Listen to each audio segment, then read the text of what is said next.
pocket pistol similar to Tanfoglio GT27/Targa. It's a blowback pistol with an exposed barrel and open top slide.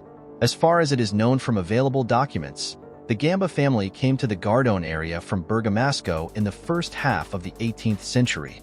Considering that a lot of famous families of barrel producers came to the chief town of Val Trompia during this time period, areas where there was important metallurgical activity, it seems safe to say that the Gamba family was originally from the Val Brembana and certainly already active in iron production. The insertion of the Gamba family in the area surrounding Gardone followed quickly and completely, and, on the 5th of June, 1748, Giuseppe Gamba di Giacomo married Maddalena Belleri.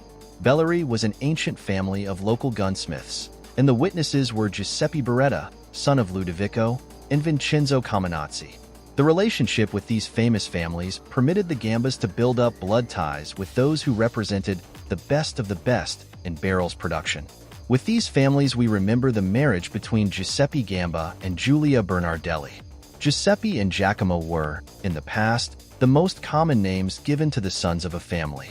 What followed is yesterday's history. Today, the continuity of the tradition is entrusted to Renato Gamba and his son Enrico Gamba.